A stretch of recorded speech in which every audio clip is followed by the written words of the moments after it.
जी बिस्मिल्लाहिर्रहमानिर्रहीम. Welcome to ISF Academy, and I am your course instructor of Human Nutrition and Dietetics. So the subject I am teaching you is vitamins and minerals in human nutrition and dietetics. So as you people know that in our previous lectures we were talking about vitamins, and I classified the vitamins into the two broad categories, which were water soluble vitamins and fat soluble vitamins. So we were talking regarding the water soluble vitamins, and in the last lecture I have discussed about the vitamin B1, that how it has been discovered, what were the historical perspectives, what are the biological functions or deficiency, toxicity, and the food sources of the vitamin B1. So in this lecture we shall start from the vitamin B2. Vitamin B2, it is the second water soluble vitamin that has been discovered in the nature. The water soluble vitamin B2, the other name for a B2 is riboflavin. So how the name comes a riboflavin?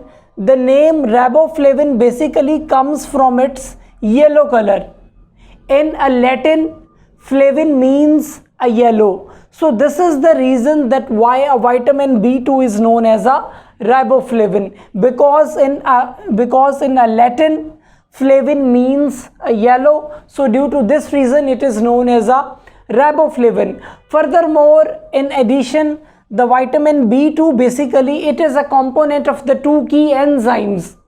The one is flavin, a mononucleotide, which has been abbreviated as FMN, and the other coenzyme is flavin adenine dinucleotide, which is known as FAD, or simply it is known as a FAD. What are the historical perspectives of the vitamin B2? In 1933, there was a scientist known as the Cohen. He isolated the riboflavin from eggs. And if you talk about the structure, so in a structure, vitamin B2 basically it is present in the form of the yellow crystals. So its structure is a crystalline. So what is the absorption, transport, storage, and excretion of vitamin B2? So first of all, keep one thing in mind, that when you people consume the vitamin B2 from any food or from any diet, so what will happen, that as soon as your vitamin B2 it reaches in your stomach, so what will happen, okay, you people knows well that in a stomach the glycoprotein and the hydrochloric acid both are released. Glycoprotein basically it is the intrinsic factor which has been required for the proper absorption of the vitamin B12. On the other hand, as soon as the vitamin B2 reaches in your stomach, so what will happen, stomach will release hydrochloric acid, HCl. This hydrochloric acid releases the riboflavin from its bound form. In simple words, you people can say that when you consume the riboflavin from the diet, it is present in a bounded form. So hydrochloric acid releases the riboflavin from its bound form. Now the vitamin B2 or the riboflavin, it is present in free form. So if you talk about the absorption, it is absorbed through active transport or through facilitated diffusion. 90% of the vitamin B2 it has been absorbed in the upper portion of the small intestine, which is a duodenum.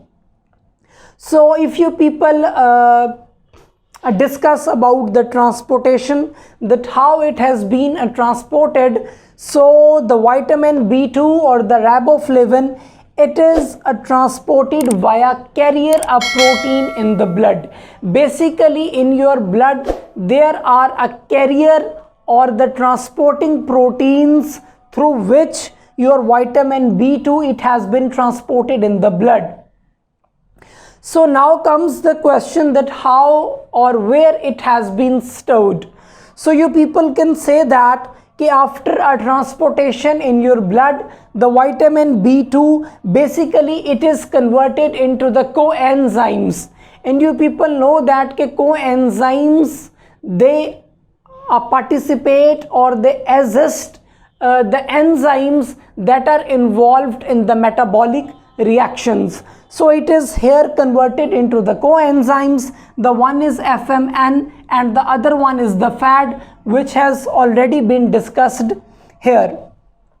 So in tissues, in kidney and in heart, basically it is converted into the coenzymes, and afterwards small amounts of your vitamin B2 or the riboflavin, they are stored in the liver, in the kidney as well as in heart, and the excess amounts of vitamin B2 basically they are excreted via a urination. So now comes that what are the ultimate biological functions of the vitamin B2 and why it is so much important.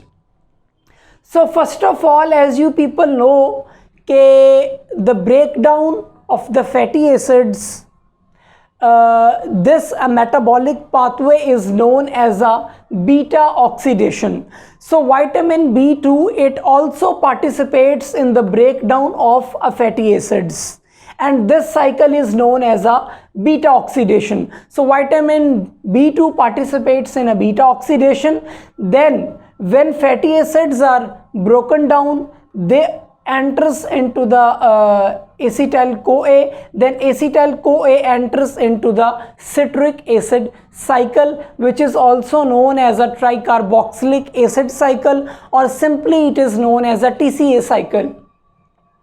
So the coenzyme which is known as a FMN or the flavin mononucleotide, basically this coenzyme shuttles the hydrogen atoms into the electron transport chain. So you people know that all of the metabolic pathways, they have to come into the electron transport chain. So this step is also associated with vitamin B2. The other coenzyme, flavin adenine dinucleotide, basically fat containing enzyme, it forms the vitamin B6 coenzyme. Simply you can say that the coenzyme of the vitamin B6, its formation is also dependent on FAD, which is the coenzyme of vitamin B2. So it also helps to synthesize the amino acids, as well as it is also involved in the vitamin B9, folic acid or folate metabolism. So what is the third and the most important function of the vitamin B2? Basically a vitamin B2, it is also involved in the oxidation of the glutathione, and it converts the glutathione to its reduced form. So glutathione oxidation, it is also dependent on the vitamin B2 or the riboflavin. And for this purpose, there is the need of the FAD requiring a glutathione reductase. So you can say that this oxidation is dependent on the FAD requiring glutathione reductase, which is the enzyme basically, and it is a part of cells as well. You people can say that the antioxidant defensive system of the cells, basically it is also dependent on the glutathione reductase. So these were the biological functions of vitamin B2. So after the biological functions, what are the ultimate food sources in which vitamin B2 or the riboflavin exists? So green leafy vegetables, broccoli, asparagus, low fat and the fat free milk, they are healthier sources of the vitamin B2. So if you consume the fried beef liver, 1 oz. So the 1 oz of the fried beef liver, it will provide you 1.2 milligram of the vitamin B2. Similarly, if you take the yogurt 1 cup, it will provide you 0.5 milligram of vitamin B2. If you consume the cooked spinach 1 cup, then it will give you 0.4 milligrams of vitamin B2. And if you take the 1 cup of the milk or the buttermilk, it will provide you 0.4 milligrams per day of the riboflavin. And if you consume the 1 boiled egg, then it will give you the 0.3 milligrams per day of the vitamin B2. So what are the recommended dietary allowances of vitamin B2 or the riboflavin? So according to the age groups, for children 4 to 8 years, the requirement is 0.6 milligram per day. For males 19 to 30 years, 1.3 milligrams per day. For females 19 to 30 years, the requirement is 1.1 milligram per day. Similarly, for a pregnancy 19 or above years and for the lactation, the requirement is 1.4 milligrams per day to fulfill the needs of the developing baby or fetus in the womb. So after this, what are the deficiency causes of the vitamin B2 deficiency? So the malnutrition, a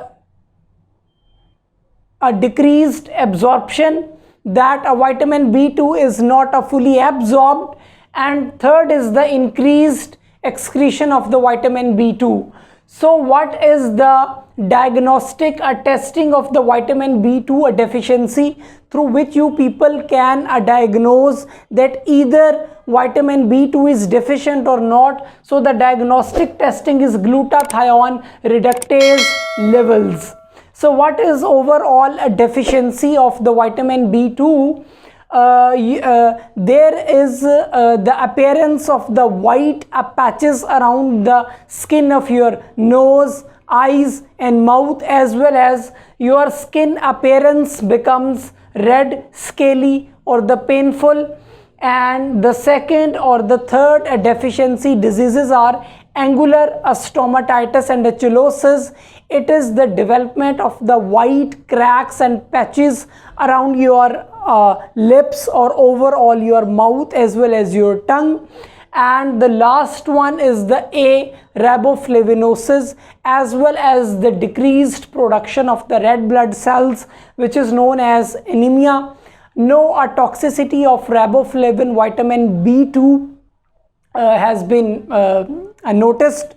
So you people can also take the screenshot of this vitamin, its food sources and various other parameters.